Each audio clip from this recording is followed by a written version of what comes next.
சர்வதேச குடும்ப தினம் அப்படிங்கிற அமைப்புல நினைச்சாங்க இன்னைக்கு அனுசரிக்கிறாங்க. அப்படி அனுசரிக்கிற நேரத்துல அந்த ஒவ்வொரு மாசத்திலையும் மே மாசம் 15ஆம் தேதி அந்த அனுசரிக்கக்கூடிய அந்த விழாவில் என்ன கொள்கை முழக்கம் சொல்றாங்கன்னு சொன்னா, குடும்ப அமைப்பில் தான் உலகத்தினுடைய எதிர்காலம் அமைந்திருக்கிறது. ஒரு குடும்பம் கணவன் மனைவியா சேர்ந்து வாழ்றாங்களா இல்லையா, இந்த குடும்ப அமைப்பில் தான் என்ன செய்கிறது உலகத்தினுடைய எதிர்காலமே அமைந்திருக்கிறது என்பதாக அவங்க என்ன செய்றாங்க ஒரு கட்டத்துக்கு இப்ப வந்துட்டாங்க. இப்ப நிறைய என்ன செய்யுங்க, ஆணும் பெண்ணும் வந்து திருமணத்தின் மூலமாக என்ன செய்யுங்க, இணையுங்கள், குழந்தைகளை பெற்றுக் கொள்ளுங்கள், அதன் மூலமாக நல்ல பண்பாடு உள்ள அந்த குழந்தைகளை உருவாக்குங்கள் என்பதாக என்ன செய்றாங்க இன்னைக்கு என்ன செய்றாங்க பிரச்சாரம் பண்ணிக்கிட்டு இருக்கிறாங்க. இதைத்தான் 1400 வருஷத்துக்கு முன்னாடி இஸ்லாம் சொல்லி இருக்குதுங்க. உலகம் அழைகின்ற வரைக்கும் இந்த இயற்கையான தன்மை இருந்து கொண்டிருந்தால் தான் இந்த உலகத்தில் என்ன செய்யும் நிம்மதியான ஒரு வாழ்க்கையை நாம பார்க்க முடியும். சாதாரணமாக இன்னைக்கு ஆய்வுகள் என்ன சொல்லுகிறது என்று சொன்னால், திருமணம் ஆனவர்கள் இருக்காங்களா இல்லையா, திருமணம் ஆன அந்த தம்பதிகள் இருக்காங்களா இல்லையா, அவங்களுடைய ஆயுள் திருமணம் ஆகாதவர்களுடைய ஆயுளை விட அதிகமாக இருக்கிறது. அப்ப ரொம்ப நாளைக்கு வாழ்றாங்க. யாரு கல்யாணம் முடிச்சு கணவன் மனைவியோட சந்தோஷமாக வாழ்கிறார்களோ அப்படிப்பட்ட ஆட்கள் என்ன பண்றாங்க, அவங்க இந்த உலகத்துல நீண்ட ஆயுள் வாழக்கூடிய ஒரு பாக்கியம் கிடைக்கிறது என்பதாக யார் சொல்றா, அந்த ஆய்வுகள் சொல்லி காட்டுது. சமீபத்தில் நீங்க தமிழ் முரசுல ஒரு செய்தியை படிச்சிருப்பீங்க. அதாவது அன்மோக்கியா என்று சொல்லப்படக்கூடிய அந்த ஏரியாவில் நடந்த ஒரு செய்தி. எவ்லின் ஜாய்ஸ் என்று சொல்லப்படக்கூடிய ஒரு 54 வயது உள்ள ஒரு பெண்மணி. அந்த பெண்மணி என்ன பண்றாங்கன்னா, அமெரிக்காவில் இருக்கக்கூடிய நியூயார்க்ல வந்து என்ன செய்றாங்க, இந்த ஆங்கில இலக்கியத்துல வந்து சிறப்பு விருது வாங்குறாங்க. அப்படி விருது வாங்கின அவங்க வந்து நம்ம சிங்கப்பூர்ல வந்து ஒரு இடத்துல என்ன செய்றாங்க பணி செய்யறாங்க. கிட்டத்தட்ட 32 ஆண்டுகளோ 36 ஆண்டுகளோ என்ன செய்றாங்க பணி செஞ்சிருக்கிறாங்க. அப்படி இருக்கக்கூடிய நேரத்துல இந்த எவ்லின் ஜாய்ஸுடைய அவங்களுடைய அந்த லாத்தா இருக்காங்க இல்லையா, அக்கா இருக்கிறாங்க இல்லையா, அவங்க வந்து அமெரிக்காவில இருந்து ஒரு நேரத்துல என்ன செய்றாங்க இங்க போன் பண்றாங்க. தமிழ் முரசுல வந்த ஒரு செய்தி இங்க இருக்கக்கூடிய தாய்மார்களுக்கு தெரியும், ஏற்கனவே அஷாக்கின் பள்ளி நான் சொல்லி காட்டிருக்கிறேன். அப்ப என்ன பண்றாங்கன்னா, போன் பண்ற சமயத்துல இவங்க அட்டன் பண்ணல. இங்க இருக்கக்கூடிய அந்த எவ்லின் ஜாய்ஸ் என்று சொல்லப்படக்கூடிய அந்த 54 வயது பெண்மணி என்ன செய்யல அட்டன் பண்ணல. ஒரு நாள் பாக்குறாங்க, 2 நாள் பாக்குறாங்க, 3 நாள் பாக்குறாங்க, எடுக்கிற மாதிரி தெரியல.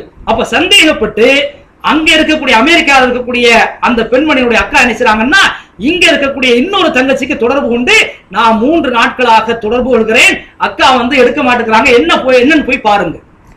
அப்போ போறாங்க. போனா கதவு பூட்டி இருக்கு. வேற எங்கேயும் போன் போட்டு பாக்குறாங்க, போனை யாரும் எடுக்க மாதிரி தெரியல. கடைசியில சந்தேகப்பட்டு என்ன செய்றாங்க, கதவை உடைச்சு உள்ள போய் பார்த்தா அந்த அம்மா என்ன செய்றாங்க மூத்தாகி கிடக்குறாங்க. டாக்டர் வந்து பார்க்கிற சமயத்துல வந்து மூத்தாகி 3 நாட்கள் ஆகிவிட்டது, மாரடைப்பால் என்ன செஞ்சுட்டாங்க இறந்து போயிட்டாங்க. அந்த செய்தியில என்ன சொல்லப்பட்டிருக்குன்னா, அந்த அம்மா வந்து கல்யாணம் முடிக்காமல் என்ன செஞ்சிருக்குது, ஒரு பிரம்மச்சாரியா நினைஞ்சிருக்குது, வாழ்ந்து. ஒரு நாம கொஞ்சம் நினைச்சு பார்க்கணும்.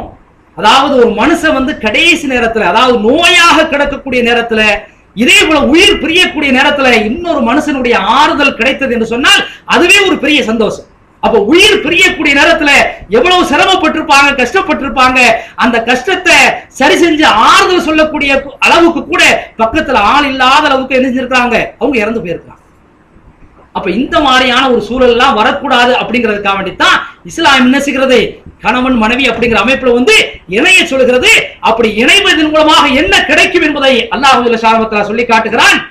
ஒமின் ஆயாத்திஹிம், இறைவனுடைய மிகப்பெரிய அத்தாட்சிகளில் சான்றுகளில் உள்ளதாக இருக்கிறது. அன் ஹலகலக்கும் மின் அன்ஃபுசிக்கும் அஸ்வாஜா, அல்லாஹ் வந்து உங்களிடமிருந்தே உங்களுக்கான ஜோடி அல்லாஹ் அனுப்பிச்சிருக்கிறான், படைத்திருக்கிறான் என்பது மாத்திரமல்ல, லி தஸ்குனு இலைஹா, அதன் மூலமாக அல்லாஹ் என்ன செய்கிறான், நிம்மதியை வைத்திருக்கிறான், அமைதியை வைத்திருக்கிறான், சந்தோஷத்தை வைத்திருக்கிறான் என்பது மாத்திரமல்ல, வஜால பைனக்கும் மவத்தத்தம் வரஹ்மா, உங்களுக்கு இடையிலே அல்லாஹ் என்ன செய்கிறான், ஒரு அன்பை, ஒரு பாசத்தை, ஒரு நெருக்கத்தை, ஒரு கருணையை உங்களுக்கு மத்தியிலே ஆக்கி வைத்திருக்கிறான் என்று சொல்லிவிட்டு, இன்ன ஃபீ தாலிக ஆயாத்தில் லிகௌமி யதஃபக்கரூன், யார் சிந்திக்கிறார்களோ அப்படி சிந்திக்கக்கூடிய மக்களுக்கு அல்லாஹ் வந்து இந்த உங்கள் மூலமாக ஒரு துணையை படைத்து அந்த துணையின் மூலமாக நிம்மதியையும் சந்தோஷத்தையும் உங்களுக்கு இடையிலே ஒரு இரக்கத்தையும் ஒரு பாசத்தையும் வைத்திருக்கக்கூடிய இந்த விஷயத்துல, இந்த திருமண வாழ்விலே அறிவு படைத்தவர்களுக்கு நல்லதொரு அத்தாட்சி இருக்கிறது, சான்று இருக்கிறது என்பதாக அல்லாஹ் ஜல்ல வஅலா சொல்லி காட்டுகிறான். அப்ப இந்த திருமணத்தின் மூலமாக கணவன் மனைவி இணைவதன் மூலமாகத்தான் என்ன கிடைக்கிறது, நிம்மதி கிடைக்கிறது. நிம்மதி கிடைக்கிறது என்று சொன்னால் சும்மா கல்யாணம் முடிச்சுட்டா நிம்மதி கிடைச்சிடாது. 2 பேரும் என்ன செஞ்சிடும், அந்த நிம்மதி கிடைக்கக்கூடிய அளவுக்கு அவங்களுடைய தன்னுடைய அணுகுமுறையை அமைத்துக் கொள்ள வேண்டும்.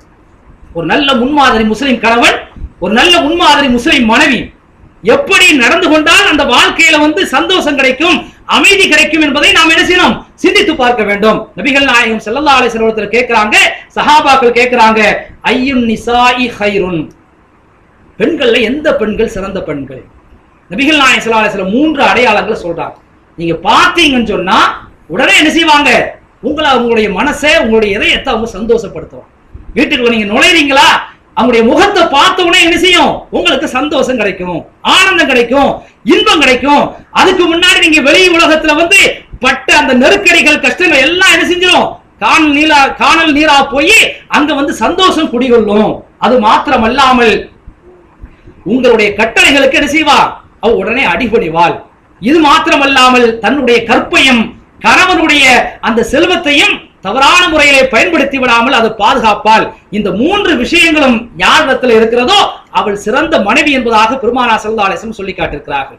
ஆக முதல் கட்டமாக ரசூல் ஸல்லல்லாஹு அலைஹி வஸல்லம் சொன்ன அந்த விஷயம் என்னன்னு சொன்னா, கணவன் தன்னை பார்த்தவுடன் என்ன செய்ய வேண்டும், பரவசத்தை கொடுக்க வேண்டும். இப்ப சாதாரண இந்த மரத்தை பாருங்க, நம்ம வெளியில வந்து வேலை செஞ்சுட்டு கடுமையான வியர்வை பிசுப்போட வீட்டுக்குள்ள என்ன செய்வோம், நுழைவோம்.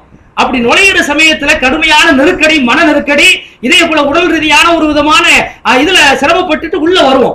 உள்ள வர்ற சமயத்துல அந்த வீட்டுக்கு முன்னாடி இருக்கக்கூடிய அந்த தோட்டங்கள், அதனுடைய பூக்கள், இதெல்லாம் பார்த்த உடனே நமக்கு என்ன வருது, ஒரு விதமான சந்தோஷம் வருதா இல்லையா, ஒரு விதமான ஒரு மனசுல வந்து ஒரு விதமான ஒரு இன்பம் வருதா இல்லையா. எப்படி மரம் தன்னை பார்த்தவுடன் அடுத்தவர்களை வந்து பரவசப்படுத்துகிறதோ, சந்தோஷப்படுத்துகிறதோ, இதே போல கணவன் வீட்டுக்குள்ளால் வருகிற நேரத்தில் என்ன செய்யணும், அவங்க அந்த கணவனை சந்தோஷப்படுத்தணும். அப்படி சந்தோஷப்படுத்தினால் அந்த மனைவி வந்து ஒரு முன்மாதிரியான முஸ்லிம் மனைவியாக என்ன செய்ய முடியும், இருக்க முடியும். அது மாத்திரமல்லாமல் மனைவிக்கு மாத்திரம் ரசூல் ஸல்லல்லாஹு அலைஹி வஸல்லம் இப்படி சொல்லல, கணவனை என்ன பண்ணணும், மனைவி விஷயத்துல வந்து இனிமையான முறையில் நடக்கணும், இனிமையான முறையில் என்ன செய்யணும், நடக்கணும். எப்படி ரசூல் ஸல்லல்லாஹு அலைஹி வஸல்லம் சொல்லி காட்டியிருக்கிறாங்கன்னு சொன்னா, ஹைருக்கும் லிஅஹ்லிஹி, உங்களை யார் சிறந்தவர் என்று சொன்னால் தன்னுடைய மனைவியிடத்துல இனிமையாக நடந்து அந்த மனைவியிடத்துல நல்ல பெயர் யார் வாங்குகிறாரோ அவர்தான் நல்ல கணவர், நல்ல முன்மாதிரியான முஸ்லிம் கணவர் என்பதாக பெருமானார் ஸல்லல்லாஹு அலைஹி வஸல்லம் சொல்லிவிட்டு, அன கைருல் லிஅஹ்லி, நான் என்னுடைய குடும்பத்துல வந்து நல்ல இனிய முறையில நடந்து நல்ல பெயர் வாங்கிய ஒரு மனிதன் என்பதாக பெருமானார் ஸல்லல்லாஹு அலைஹி வஸல்லம் சொல்லி காட்டுகிறார். ஆக எப்படி வந்து கணவனை வீட்டுக்குள்ள வர்ற சமயத்துல மனைவி வந்து சந்தோஷப்படுத்துகிறாளோ அது மாதிரி நாமளும் என்ன செய்யணும், மனைவி விஷயத்துல வந்து மிக இனிமையான முறையில் நடக்கும். இப்ப வெளியில நம்ம வேலை பண்ணிட்டு வீட்டுக்குள்ள வருகிறோம் என்று சொன்னால், வீட்டுக்குள்ள வர்ற சமயத்துல வந்து அலுவலகத்தினுடைய அந்த சிக்கல்களை எல்லாம் மனசுல வச்சுட்டு என்ன செய்யக்கூடாது, வீட்டுக்குள்ள நுழையக்கூடாது. வீட்டுக்குள்ள உள்ள வர்ற சமயத்துல எப்படி நம்முடைய செருப்பு வந்து வெளியில கலட்டி வச்சிடுறோமோ, கலட்டி யாராவது செருப்போட உள்ள வர்றோமா, செருப்பு எப்படி வெளியே கலட்டி வச்சுட்டு நாம உள்ள போறோமோ அது போல வெளியிலே நடந்த அந்த சிக்கல்கள், அலுவலகத்தினுடைய அந்த பாரங்களை எல்லாம் வெளியில தூக்கி வச்சுட்டு என்ன செய்யணும், உள்ள வரணும். ஒரு அருமையான கதை ஒண்ணு படிச்சேன். அதாவது ஒரு ஆள் என்ன பண்ணுவாருன்னா, வீட்டுக்குள்ள நுழையிற சமயத்துல வீட்டுல இருக்கக்கூடிய ஒரு சின்ன மரம், அந்த மரத்துல என்ன செய்வாருன்னா வீட்டுக்குள்ள நுழையிற சமயத்துல அப்படியே ஏதோ ஒண்ணு போடுவார். ஆனா கையில ஒண்ணு இருக்காது, கையில என்ன செய்யாது, ஒண்ணு இருக்காது. என்ன செய்வார், அந்த மரத்துக்கு மேல அப்படியே போட்டுக்கிட்டே இருப்பார். ஒரு ஆள் பக்கத்து வீட்டுக்காரர் கேட்டிருக்காரு, என்ன டெய்லி வர்றீங்க, சாயந்தரம் வர சமயத்துல ஏதோ ஒண்ணு போடுற மாதிரி தெரியுது, ஆனா என்ன செய்யல, ஒண்ணும் உங்க கையில இல்லையே அப்படின்னு சொல்லி கேட்கிற சமயத்துல, வேற ஒண்ணும் இல்லப்பா, நான் வெளியில இருந்து உள்ள வர்ற சமயத்துல பல்வேறு விதமான நெருக்கடிகளுக்கு மத்தியில, சிக்கல்களுக்கு மத்தியில மாட்டிட்டு வர்றேன், அதை கொண்டுட்டு நான் வீட்டுக்குள்ள போனோம்னா உள்ள என்ன செய்ய முடியாது, சந்தோஷமா இருக்க முடியாது. அதெல்லாம் அப்பப்ப என்ன செய்யலாம், மானசீகமா கலட்டி வச்சுக்கிட்டே இருக்கிறேன். இந்த மரத்துக்கு நான் என்ன பேர் வச்சிருக்கிறேன்னு சொன்னா, கவலை மரம், வருத்தம் மரம், கஷ்ட மரம் என்பதாக நான் என்ன செய்யறேன், பேர் வச்சிருக்கிறேன் அப்படின்னு அவர் சொல்றார். அப்ப அந்த மாதிரியான அமைப்புல உள்ள வெளியில கலட்டி வச்சுட்டு தான் நம்ம என்ன செய்யணும், உள்ள வரணும். அப்படி வருகிற நேரத்தில் தான் வீட்டுக்குள்ள என்ன செய்யும், சந்தோஷமான ஒரு சூழல் இருக்கும். அதாவது கணவன் வீட்டுக்குள்ள வர்றான்னு சொன்னா, நீங்க யாராக வேண்டுமானாலும் இருக்கலாம், ஒரு பெரிய அதிகாரியா இருக்கலாம், ஒரு வாத்தியாராக இருக்கலாம், பெற்றோராக இருக்கலாம், கணவனாக இருக்கலாம், யாராக இருந்தாலும் உங்களுடைய வரவு வந்து என்ன செய்யணும், மகிழ்ச்சியானதாக இருக்க வேண்டும், வரவேற்கப்பட வேண்டிய ஒரு வருகை என்ன செய்யணும், இருக்கணும். நான் வந்து ஸ்கூலுக்குள்ள போறேன், பாடம் நடக்கக்கூடிய வகுப்பறைக்குள்ள போறேன், அப்படி இருக்கிற சமயத்துல இருக்கக்கூடிய அந்த அப்துல் அசீம் போன்ற அந்த மாணவன்லாம் அசரத்து வந்துட்டாங்கன்னு என்ன செய்யணும், என்ன பார்த்து என்ன செய்யணும், சந்தோஷப்படணும். அசரத்து வந்துட்டாரியா, என்ன பண்ண போறாரோ, ஏது பண்ண போறாரோ, எப்பயும் சிடுமுதியாக இருப்பாரு அப்படிங்கிற மாதிரி நம்முடைய வரவேற்பு இருக்கக்கூடாது.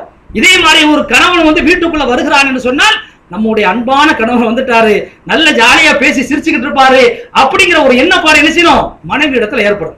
இதே போல ஒரு அதிகாரியா இருக்கிறாங்க, வேலைக்காரன் சொன்னா வேலைக்காரன் என்ன செய்யணும், உள்ள அந்த அதிகாரி வர்ற சமயத்துல ஆகா நல்ல இனிமையா நடந்துக்கிறவார் அப்படிங்கிற அமைப்பு என்ன செய்யணும், அந்த வரவு வந்து நல்ல சந்தோஷத்துக்குரிய வரவாக இருக்க வேண்டும்.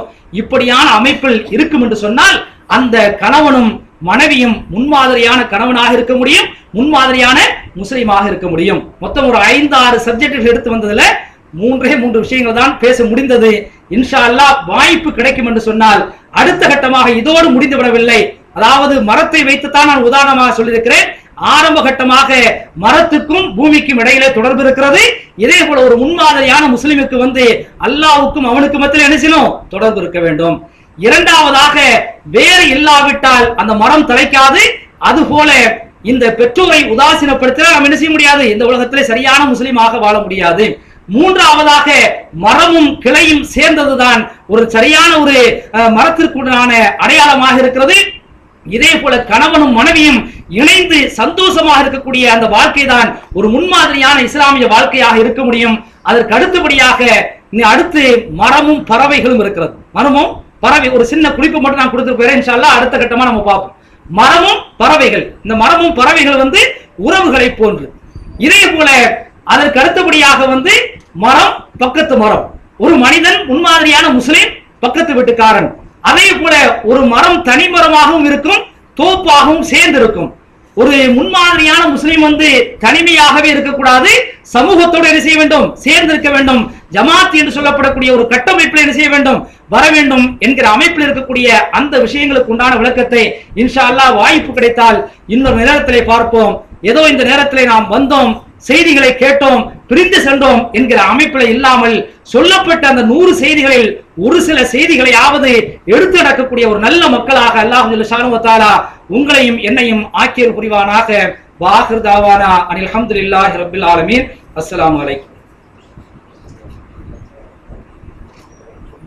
தகவல் சொல்றீங்களா?